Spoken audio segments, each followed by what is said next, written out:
Oke, kita mulai. Sambil nunggu yang lainnya masuk, nanti kalau ada yang masuk, saya save. Oke, Assalamualaikum warahmatullahi wabarakatuh. Selamat malam semuanya. Malam hari ini kita bertemu kembali secara online. Alhamdulillah. Sebelumnya mungkin saya minta maaf, harusnya kita offline.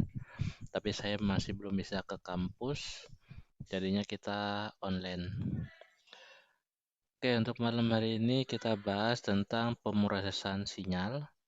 Nah, ini lanjutan dari minggu yang lalu kita bahas tentang diagram dari mekatronika. Ada 3, salah satunya automatic system. Nah, di automatic system itu ada discrete dan continue. Nah, malam ini kita bahas tentang itu. Untuk slide materinya sudah saya postkan di e-kampus, beserta juga untuk penugasannya. Bisa kalian download, baca, pahami. Kalau ada yang mau ditanyakan, monggo silakan. Oke,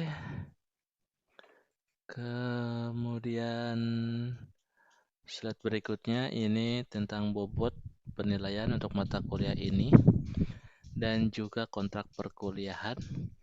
Nah, untuk kontrak perkuliahan saya belum dapat narasumbernya. Nanti kalau misalkan saya sudah dapat, nanti saya informasikan ke kelas ini. Kemudian untuk informasi, minggu depan kita masih ada satu pertemuan ke-7. Nah, kita bahas lanjutan dari malam hari ini. Nanti minggu depan kita bahas RPA, yaitu robot proses otomasi. Nah, lusanya kita UTS. Nah, UTS-nya kemungkinan mungkin masih online juga, karena saya belum bisa ke kampus. Nanti UTS-nya siapkan kelompoknya. Nah, kalau kelas ini sedikit, nah nggak tahu ada berapa kelompok nih. Jadi siapkan kelompoknya file PPT, PDF, ataupun Word tentang proyek otomasinya. Nah, soalnya nanti satu TS dipresentasikan. Oke, proyek otomasinya. Oke, lanjut saja. Kalau ada yang mau ditanyakan, silahkan sebelum saya lanjutkan. Suara saya jelas tidak? Jelas, Pak. Oke. Pak, untuk kelompok minimal berapa ya, Pak? Minimal 1 orang, maksimal 5 orang.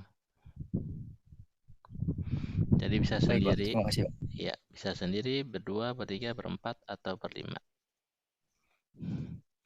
Ada lagi yang lain mungkin? Ada yang mau ditanyakan? Silahkan sebelum saya lanjutkan. Nah, ya. Proyeknya itu RPA aja ya, Pak? Terserah. Intinya proyeknya itu Oh, gitu. berupa sistem otomasi.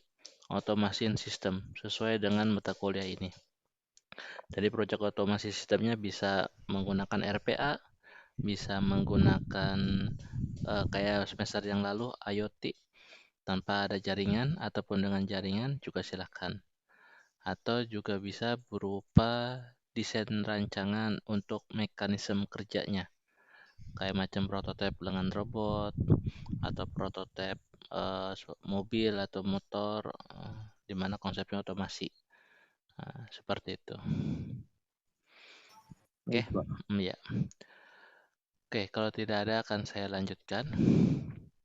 Nanti kalau misalkan ada yang mau ditanyakan silahkan ya, atau suara saya kurang jelas, atau ada yang mau ditanyakan ketika saya sedang mempresentasikan slide juga monggo silakan. Oke, kita mulai dari pemrosesan sinyal. Diawali dari minggu yang lalu, kita bahas tentang diagram tentang mekatronik, di mana ada 3, salah satunya itu automatic system. Nah, sesuai dengan mata kuliah kita, automation system. Di mana nanti pembahasannya yaitu ada 2, discrete dan continue.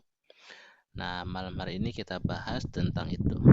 Berawal dari sinyal, di mana nanti sinyal itu di dalam elektronika ada 2, sinyal analog dan sinyal digital. Nah, nanti yang akan kita lanjutkan lagi yaitu berupa sinyal digital. Nah, minggu depan yaitu kita akan bahas tentang RPA di mana berupa robot virtual, ya bentuknya berupa digital yang bisa kita buat dan kita jalankan tanpa terlihat bentuknya. Namun bisa terasa seperti apa robot itu bekerja. Nah, secara umum, di sinyal itu merupakan suatu besaran pieces, jadi mempunyai bobot, mempunyai berat, di mana dia merupakan fungsi terhadap waktu, ruang, dan dimensi ataupun beberapa variabel yang lain. Di mana sinyal biasanya bentuknya berupa analog atau sinyal analog, yaitu berupa sinyal sinusoidal. Nah, kalau pengen dilihat itu bisa menggunakan multimeter, terlihat tuh jarumnya, maju, naik, turun, atau ketika kita menggunakan mikrofon, mic, nah itu terlihat tuh naik turun. Nah, itu sinyal dari suara. Nah, itulah sinyal analog. Nah, kalau di listrik berupa tegangan dan arus listrik. Nah, di sini di pengolahan sinyal bagaimana cara kita menangkap sinyal tersebut. Ketika sudah kita tangkap, kita analisa, kemudian kita olah dan kita simpan. Nah, biasanya untuk penyimpanannya dalam bentuk hardware ataupun software. Nah, kalau misalkan software berupa soft copy data. Nah, mungkin kalian juga tahu banyak data-data berupa bilangan digital yang tersimpan di hard disk, flash disk, dan sebagainya. Namun, kalau dalam bentuk hardware, nah itu bentuknya biasanya kita bakar atau kita simpan ke CD, DVD, seperti itu. Jadi terlihat tuh pembakarannya, terlihat data digital yang kita simpan dalam bentuk hardware. Nah, konsep inilah yang biasa disebut sebagai DSP, yaitu Digital Signal Processing. Nah, selain digital signal processing, konsep yang utama di DSP ini mempelajari tentang mengkonversi dari analog to digital ataupun dari digital to analog. Nah, namun kita pembahasan di sini tidak mendalam tentang DSP, jadi hanya tipis-tipis, hanya kulit luarnya saja, karena yang dipokok utamakan yaitu sistem otomasinya. Oke. Nah, si sinyal ketika kita bicara, ketika kita mengukur, seringkali itu dipengaruhi adanya gangguan atau noise, baik dari gangguan internal ataupun eksternal. Nah, gangguan tersebut nantinya akan mempengaruhi sinyal aslinya. Nah, ada juga gangguan dari source-nya atau sumbernya. Misalkan kalau menggunakan elektronik, tegangan dari PLN, nah seringkali turun tegangan, nah sinyalnya nanti akan ngedrop, berubah.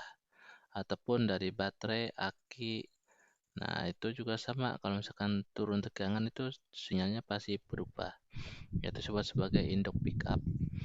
Nah, ini bagaimana nantinya kita bisa mempertahankan atau menguatkan sinyal sehingga nanti sinyal aslinya sesuai yang kita harapkan, dan juga menghilangkan gangguan noise atau disturbance. Noise ataupun disturbance atau gangguan tidak bisa dihilangkan, namun dikurangi. Jadi setidaknya sinyalnya itu tidak terganggu banyak. Nah, sinyal yang aslinya jadi lebih kuat seperti itu. Nah, si sinyal ini nanti bagaimana kita mengambil dengan cara mencuplik, yaitu men-screenshot. Nah, seperti itu. Kemudian kita udah dapatkan, kita analisis, kita olah, dan kita simpan datanya. Nantinya berupa sinyal analog itu bisa dari suara, dari gambar, video, dari yang tegangan, arus listrik, suhu, tekanan, dan sebagainya, yang mana akan kita rubah. Tujuan akhirnya menjadi digital, yaitu bernilai 0 dan 1. 0 itu low, 1 itu high. Nah, inilah konsep analog to digital converter, di mana prosesnya mencuplik, mengambil sinyal, menganalisis, mengolah, dan menyimpan, dan mentransferkan untuk kita olah kembali sinyal tersebut, yaitu dengan kecepatan yang tinggi. Nah, saat disitulah nantinya akan terjadi sinyal waktu. Nah, karena kecepatannya sangat tinggi, yaitu ada dua, di mana sinyal waktu diskrit dan sinyal waktu kontinu. Seperti itu. Nah, itu apa yang ADC? Di AC juga sama. Nah, prosesnya dibalik. ADC analog to digital, DAC digital to analog. Nah, prosesnya ketika dia menggunakan terhadap waktu, maka sinyal kontinu disebutnya. Nah, disinilah fungsinya nanti X terhadap T. Sedangkan untuk yang diskrit itu X terhadap N, di mana N itu berupa nilai integral dari variabel independen. Seperti itu. Jadi ada sinyal dari digital dan juga sinyal dari analog. Nah, sinyalnya sendiri biasa berawal dari sinyal analog, yang mana akan kita rubah menjadi digital. Nah, konsepnya dengan kecepatan tinggi, kita mencuplik, mengambil, menganalisis, mengolah, dan menyimpannya dengan kecepatan tinggi. Nah, disitulah nanti akan terjadi sinyal waktu. Ada sinyal waktu diskrit dan kontinu. Nah, disinilah nanti pembahasannya akan masuk terhadap sinyal digital dan analog. Nah, kita bahas dari yang pertama yaitu sinyal digital. Nah, sinyal digital sendiri prosesnya kita mencuplik dari sinyal analog atau sinyal kontinu sebutnya. Oke. Nah, sinyal kontinu ini kita rubah menjadi nantinya berupa sinyal diskrit. Nah, sinyal diskrit itu berupa sinyal digital. Oke, karena nilainya hanya 0 dan 1. Nah, bagaimana caranya? Dengan menggunakan metodologi yang namanya ADC, Analog to Digital Converter. Di mana ADC itu ada beberapa bagian, salah satunya ada bagian sampel atau hold untuk mencuplik, dan ada bagian kuantizer untuk mengkuantisasi. Nah, kuantisasi itu untuk merubah, mengkonversi dari analog to digital ataupun digital to analog. Di mana ketika mencuplik itu unit sampel hold, dia akan mengcapture seberapa banyak dalam 1 detik. Nah, nanti akan kesimpan datanya dan kemudian kita kuantisasikan dengan merubah periodenya menjadi lebih lebar ataupun menjadi lebih sempit, sehingga kita bisa menganalisis 1 kali cuplik dalam 1 detik berapa data yang didapat. Nah, inilah yang disebut sebagai teknologi menggunakan algoritma Gaussian atau Gauss. Nah, ini ada contoh cara kerja untuk ADC, di mana parameternya dia akan mencuplik data. Nah, di mana sinyal XT kontinu kemudian akan dikuantisasikan sehingga mempunyai sinyalnya XKT. Ada nilai K, yaitu berupa konstanta seberapa besar untuk diperlebar atau dipersempit periodenya supaya nanti menjadi diskrit. Nah, proses ini yang pertama kecepatannya maksimum ketika kita mencuplik. Kemudian kecepatan ADC-nya harus bisa mengkonversi kecepatannya dengan kecepatan tinggi. Nah, ketika dia menggunakan ADC, menggunakan resolusi kuantisasi. Nah, kuantisasinya itu dari mulai 8 bit sampai 256. Nah, 8 bit. Nah, jadi 1 byte itu berupa 8 bit. Oke, nah caranya seperti apa? Contohnya, misalkan ada kalkulator. Oke, saya tunjukin. Nah, kalkulator sendiri ini ada bentuknya programmer, ada hexadesimal biner. Nah, 8 bit itu nilainya 11. Tuh 2, 3, 4. Nah, ini 4 bit. Tuh 2, 3, 4. Nah, ini 8 bit. Nilainya itu desimalnya 255 atau heksanya F. Nah, seperti itu. Jadi ada resolusinya sendiri di kuantisasi dan juga metodenya sendiri untuk supaya terkebal terhadap noise. Seperti itu. Nah, ketika pertama kali dia mencuplik, dia mengambil dari sinyal kontinu, XT diambil dicuplik, kemudian dikuantisasi menjadi sinyal XKT. Nah, K-nya di sini nantinya berupa nilai diskrit seberapa banyak untuk melebarkan ataupun menyempitkan periodenya. Nah, karena nantinya periode itu akan berbanding terbalik terhadap frekuensi T sama dengan 1/F, ataupun frekuensi berbanding terbalik terhadap waktu atau periode F sama dengan 1/T. Seperti itu. Nah, ini prosesnya ketika didapatkan sinyal analog, kemudian dia rubah menjadi suatu sinyal diskrit.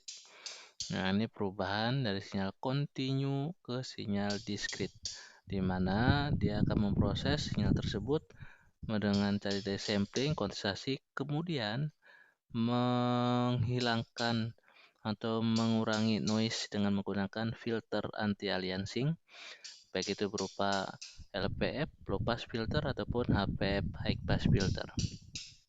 Oke. Nah, sehingga dari sinilah nanti akan didapatkan suatu blok atau model untuk ADC, yaitu pertama input, kemudian filter anti-aliasing, dan baru masuk ke ADC. Ya, ADC-nya nanti akan masuk ke controller. Controller akan merubah ke DAC dan difilter kembali dengan menggunakan LPF, baru nanti keluaran. Nah, inilah satu blok sistem untuk pengolahan sinyal digital. Oke, dari sini ada yang mau ditanyakan? Suara saya jelas tidak? Jelas, Pak. Oke, saya cek ada yang masuk nggak? Oke, nggak ada, saya lanjutkan. Nah, sinyal digital, kalau zaman dahulu itu untuk konsep DSP itu ADC atau DAC-nya terpisah. Nah, kalau semester yang lalu kita belajar tentang IoT menggunakan ESP32, Arduino, nah udah tingkat tinggi. Jadi ADC dan DAC-nya itu sudah dibenamkan dalam satu microcontroller. Nah, kalau zaman dulu itu terpisah, khususnya yang menggunakan prosesor Z80 atau setara dengan Intel Pentium 1. Nah, seperti chip untuk DSP-nya ada ADSP 2100, DSP 56001. Nah, kalau yang sekarang biasanya kebanyakan udah chipnya menggunakan TMS. Ada yang menggunakan TMS 320C25 ataupun TMS 320C40 yang sudah dibenamkan di dalam microcontroller. Sehingga itu prosesnya berbeda, lebih cepat seperti itu.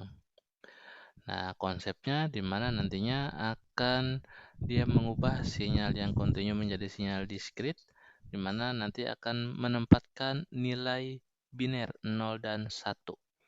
Oke. Nah, disinilah nantinya berupa bit. Bitnya bisa 0 dan 1. Dan kemungkinan untuk sebuah bit ini ada kombinasi dengan rumusan 2 pangkat N. Jadi contohnya misalkan ini menggunakan 2 bit untuk mengkonversi data. Berarti 2 pangkat 2 yaitu berupa 4. Nah, nanti datanya bisa 00, 01, 10 ataupun 11. Seperti itu. Nah, kalau misalkan tadi di kalkulator, contohnya di sini. Nah, ini menggunakan berapa nih? Nah, 8 bit. Nah, berarti nantinya ada 2 pangkat 3. Nah, berupa 2 kali 2 kali 2 yaitu 8. Nah, berupa 8 bit. Seperti itu. Oke.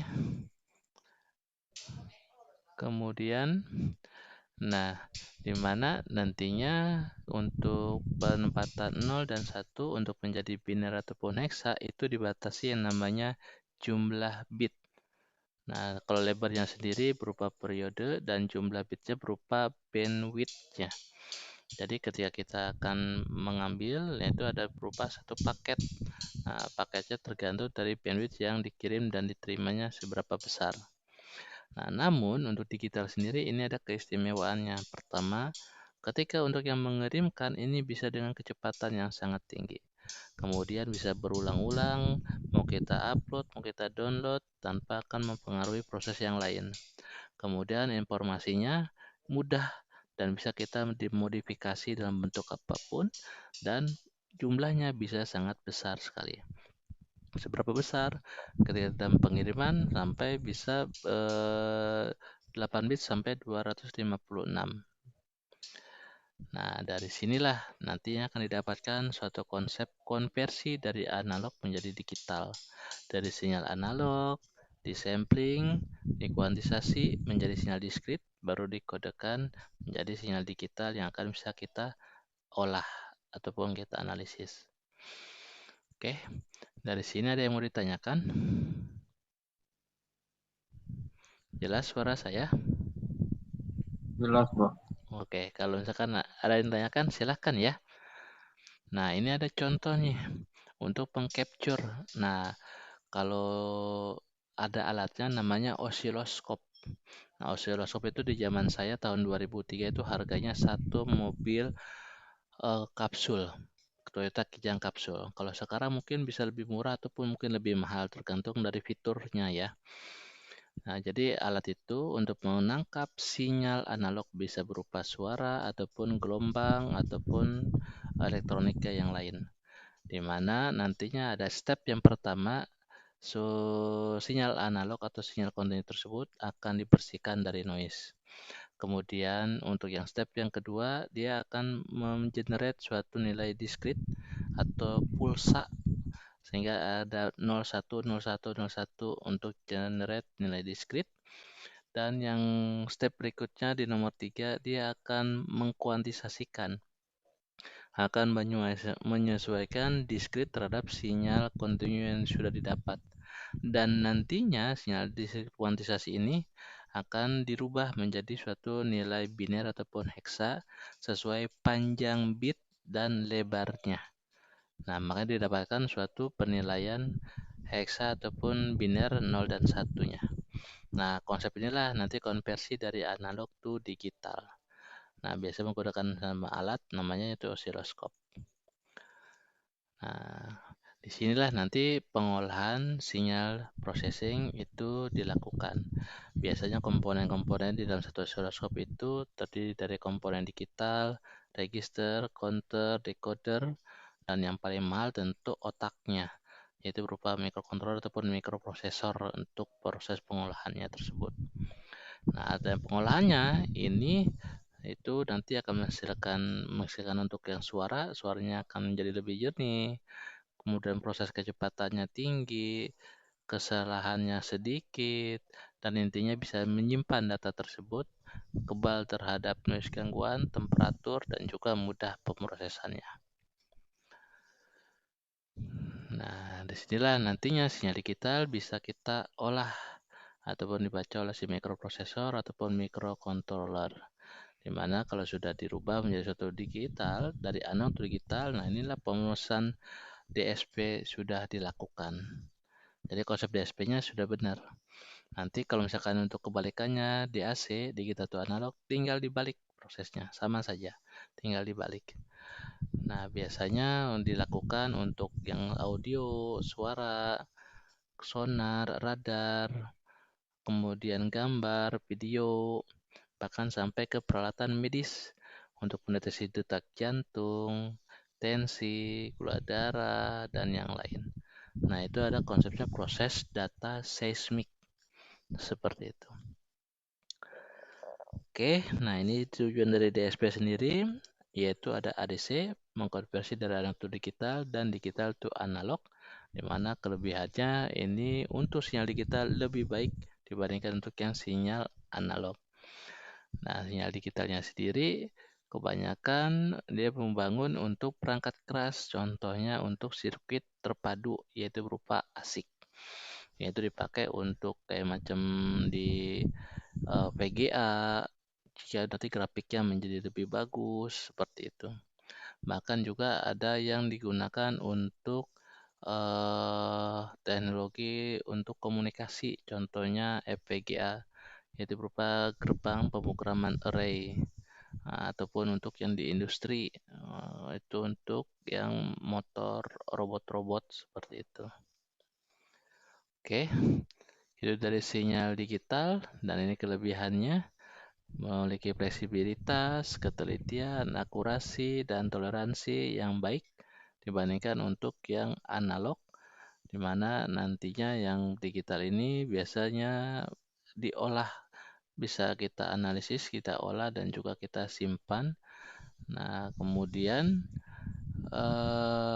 selain itu juga lebih murah biasanya dibandingkan analog dan komponen-komponennya mudah ditemukan, mudah dijumpai, mudah dibeli dan bisa diterapkan dan diimplementasikannya.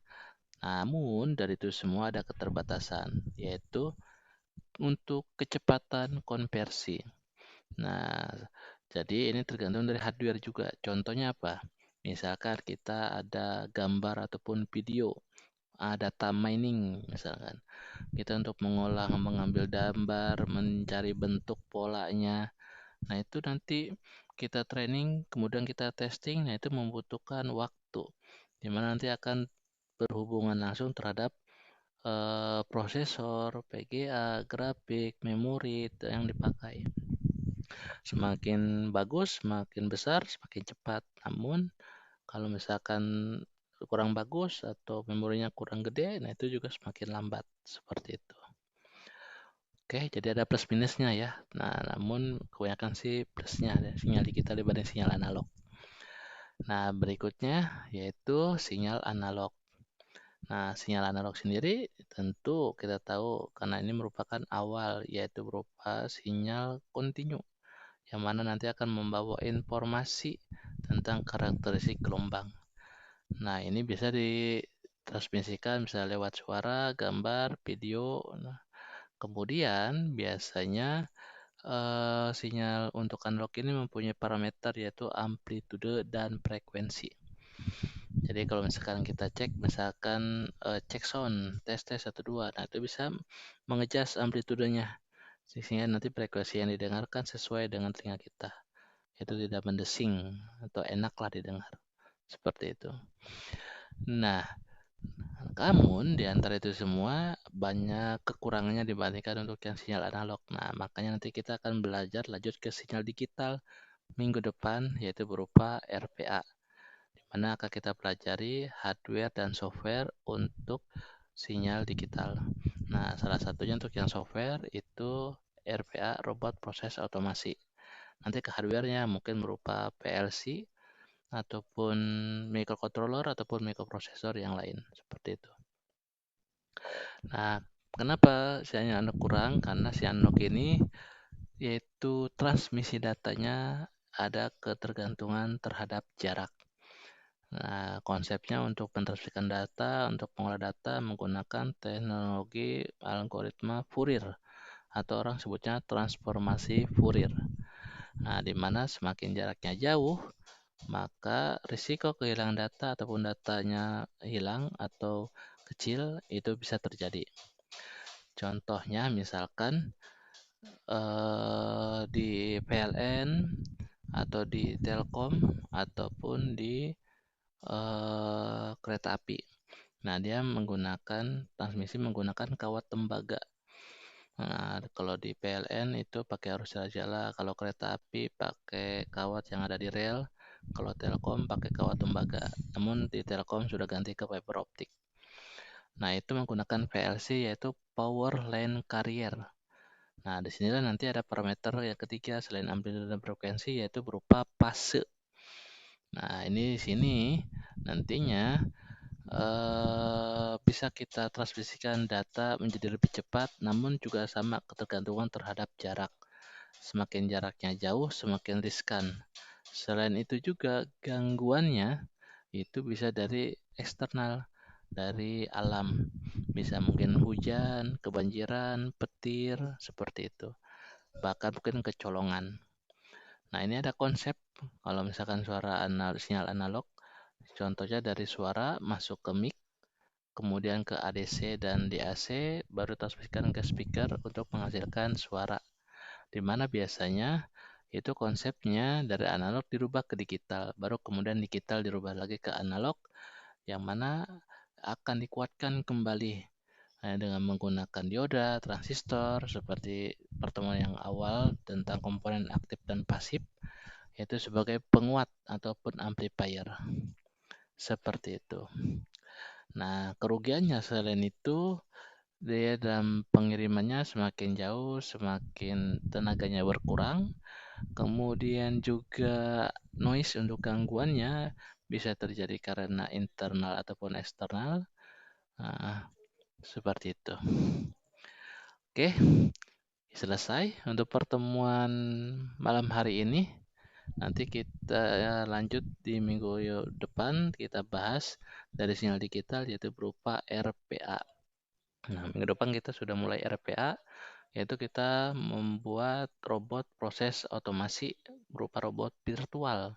menggunakan UiPath. Dan ini ada tugas untuk pertemuan hari ini. Tugas yang pertama buat resume ataupun rangkuman untuk pertemuan ke-6, yaitu tentang pemrosesan sinyal. Kemudian yang nomor 2, buat desain model ADC dan DAC untuk project otomasi kalian. Oke. Kalau ada yang mau ditanyakan, silakan. Ini ada nomor HP sama email saya. Bisa di Japri ataupun bisa lewat WA. Monggo silakan kalau ada yang mau ditanyakan. Jangan lupa untuk absen. Absennya bisa klik online yang ada di e-kampus atau bisa isi kolom komentar atau bisa klik absen di pertemuan yang sedang berlangsung di e-kampus. Jangan lupa untuk tugasnya. Tugasnya paling lambat sebelum UAS. Masih lama, tapi jangan sampai lupa. Lusa kita nanti UTS. Nah, nanti UTS disiapkan slide materi PPT, Word, ataupun PDF-nya untuk dipresentasikan tiap-tiap kelompok.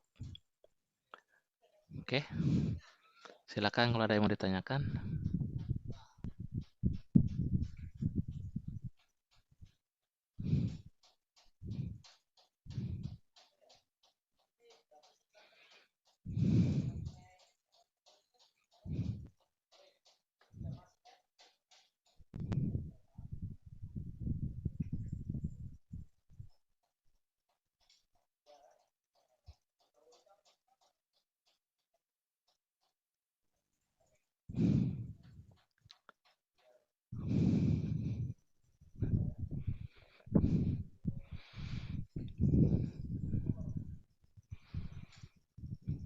Ada yang mau ditanyakan nggak?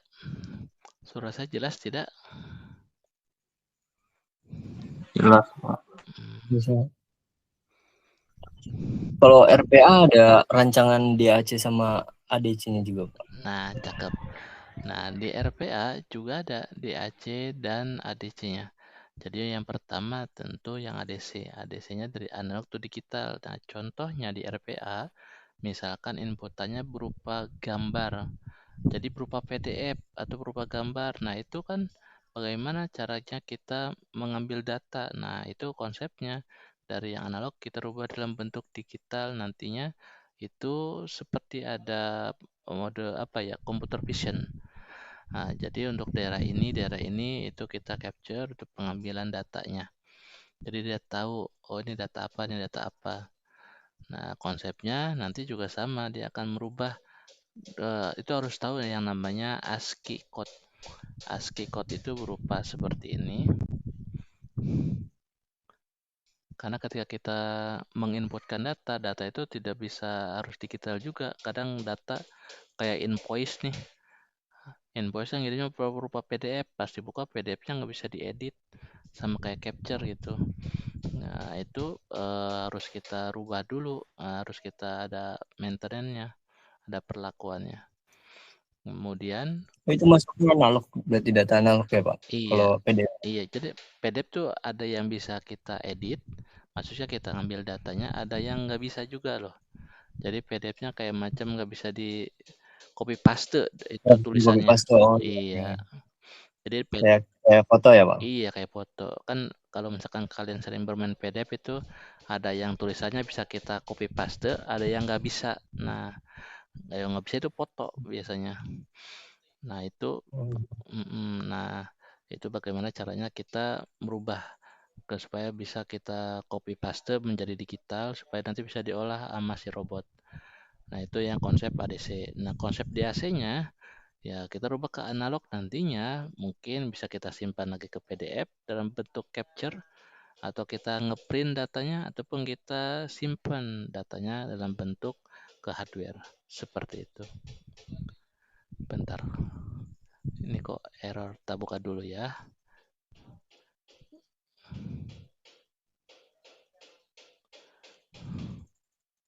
Jadi ada namanya ASCII code. ASCII code itu berupa kode ASCII di mana nggak perlu hafal, saya juga nggak hafal, tapi tahu bagaimana cara kita mengkodekan, misalkan untuk huruf, contohnya ini ASCII table, saya buka.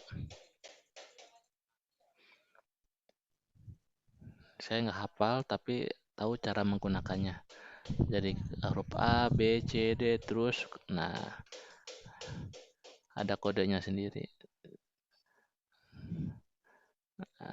Ya, kalau saya biasanya apa nyelenanya sebutnya, nah kita bermain nyanyian kode. Nah, ada karakter A, B, C. Nah ini kodenya desimal, oktal, heksal. Saya juga nggak hafal, jadi saya menggunakan ini untuk membaca A, B, C, D, F dan huruf sukaremanya, kemudian nanti bisa diterjemahkan seperti itu. Sama kayak suara, misalkan A, B, C, D. Nah itu suara anak, suara orang tua, suara kakek-kakek, nenek-nenek, cowok atau cewek itu berubah, beda, nggak sama. Tapi tetap dia ngomongnya hurufnya A, B, C, D gitu. Nah, itu nanti kita konversikan juga. Nah, ada kecerdasan lah, kecerdasan di situ, konsep kecerdasan untuk mengetahui, oh ini tuh A, ini tuh B, ini C. Nah, kita bermain kode di situ. Nah, namun di UiPath, nanti kita belajar tentang UiPath untuk RPA. Nah, itu bisa kita mengkodekan dengan menggunakan bahasa basic atau bahasa sisap, atau tanpa menggunakan kode bahasa, cukup menggunakan blok diagram. Nanti kita belajar, nah, buat robot-robot yang gampang-gampang aja dulu ya. Nanti robot-robot yang susah juga bisa seperti itu. Nah, seperti apa sih robotnya? Nah, contohnya misalkan saya tunjukin sampel ya. Ada nggak sini?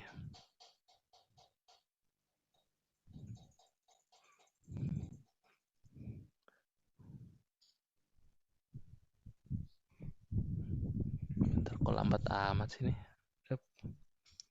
Nah, ini ada RPA sampel.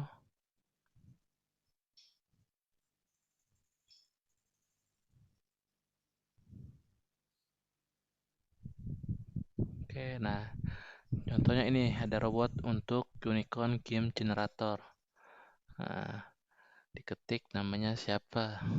Asep. Otomatis nantinya robot yang mengetikkan bulannya apa, Januari. Get unicorn name. Oh ini dia, namanya Radian Crystal Dazzler unicorn name. Ada juga contohnya misalkan supplier management system. Nah biasanya ini menginput data yang dilakukan oleh admin. Kalau di PT-PT itu ada adminnya. Nah, nanti kita bisa menginputkan new supplier, diisikan foto ini segala macam, simpen, nanti datanya akan masuk nggak ke sini untuk ngecek. Nanti kalau data yang masuk ini kita bisa ngolah, nah, kembali mau ada PO, DO, form order, sales order dan sebagainya. Nah seperti itu. Kemudian ada juga password generator. Nah ini juga robot yang buat supaya nanti dapat passwordnya unik, kodenya nggak sama. Seperti itu, mulai dari parameternya, panjangnya, upper, lower, number, simbol, seperti itu. Oke, dan juga ada sales opportunity. Nah, ini kerjaan sales untuk dapetin kerjaan supaya PT-nya terus maju. Nah, di sini nanti ada beberapa report. Kita ngambil analognya dari file iSpot, biasanya filenya berupa PDF, Excel, dan sebagainya. Nah, contohnya ini Excel. Nah, nanti si robot ini akan menerjemahkan di dalam file Excel itu, kemudian nanti akan dibuatkan dalam bentuk tabel. Jadi robot itu otomatis dia bisa tahu isi Excel itu apa dalamannya. Seperti itu. Nanti kita akan bermain itu kurang lebih. Nanti juga ada yang gampangan, yaitu buat hello world biasanya kan. Seperti itu. Nah, minggu depan kita mulai ke RPA. Oke. Kalau ada yang kurang jelas, tanyakan ya. Jadi jangan susah, jangan anggap oh ini pusing, susah. Enggak, ini gampang. Simple, gampang banget. Susah karena belum tahu aja. Dan ini satu skill. Nah, dan ini syukur-syukur kalian juga bisa dan bisa mengembangkan di tempat kalian bekerja ataupun mau untuk mendapatkan value tambahan ketika di tempat kerja yang baru.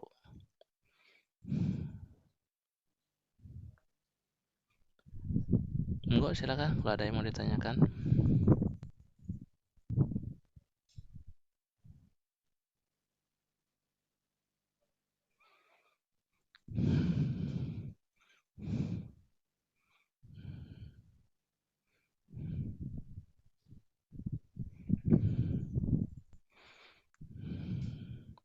Ini berupa agent atau berupa robot-robot yang sudah ada di environment, di lingkungan yang udah disebar di luar, ada di kedokteran, di bank. Jadi robot-robot itu akan membantu pekerjaan manusia menjadi lebih cepat dan lebih baik hasilnya. Intinya sih bisa dibantu sama manusia. Nah, tapi ini kita bisa menghilangkan manusia itu dengan menggunakan robot. Jadi yang biasa tadi dibayar sekarang nggak dibayar, gratis.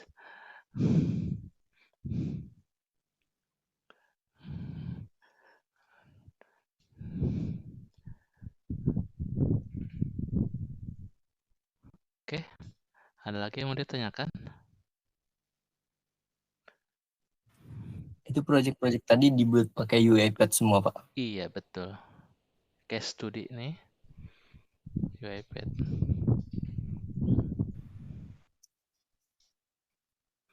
Nah, bank, contohnya bank, kamu kalau misalkan lihat orang bank, itu ada yang resepsionis, customer service, dan sebagainya. Dan aslinya orang bank itu jam 3 mungkin nutup, sudah selesai. Nah, kemudian dia nggak bisa langsung pulang. Dia mengerjakan jurnalnya dulu. Nah, jurnal itu bisa sampai pulang malam segala macam. Nah, ada sebagian bank yang sudah menerapkan proyek-proyek robot. Nah, robotnya sendiri yang jalankan. Dia hanya memverifikasi bahwa itu selesai semua kerjaannya. Contohnya biasanya yang tadinya punya anak buah, oh kamu nanti input ini, kamu ini. Nah, sekarang anak buahnya nggak ada, robot semua yang menggantikan. Seperti itu yang di bank. Nah, makanya itu ada yang namanya sekarang banknya bank digital. Nah, bank digital full service 100% UiPath RPA semua.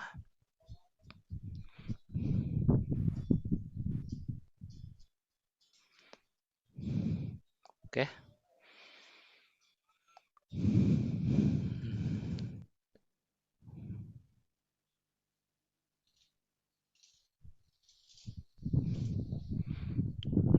Di kedokteran malah banyak yang menggunakan robot, malah sudah jarang untuk perawatnya. Yang biasanya mungkin perawat datang berapa jam sekali untuk ngecek tensi darah ataupun ngecek gula darah. Dan nanti ada alatnya, robot sendiri yang akan mengecek itu dan mengirimkan datanya ke dokter.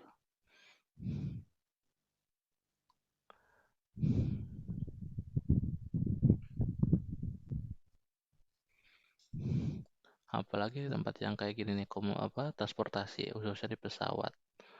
Wah, itu udah banyak sekali robot RPA-nya di sana. Nah, sistemnya misalkan salah sedikit aja, bahaya. Ini ke Flutter, udah masuk ke AI dan otomasi. Biasanya dikombinasikan dengan menggunakan mobile. Salah satunya mobile Android.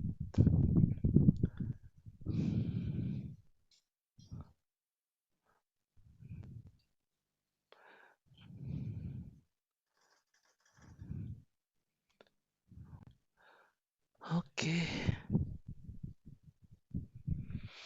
Ada lagi yang mau ditanyakan?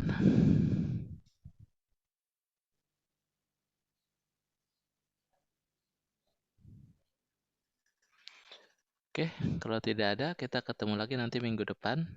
Oke, ini direkam kan? Bentar, kok rekamannya nggak ada ini? Waduh. Oh my god. Ini rekam nggak sih ini?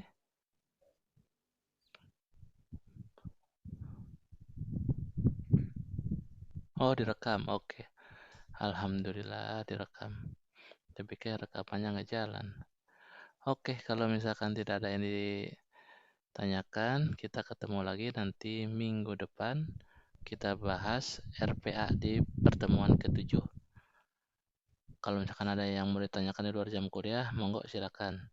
Bisa japri ataupun WA di grup ke saya. Oke, saya tutup. Wabillahi taufiq wal hidayah. Wassalamualaikum warahmatullahi wabarakatuh. Waalaikumsalam warahmatullahi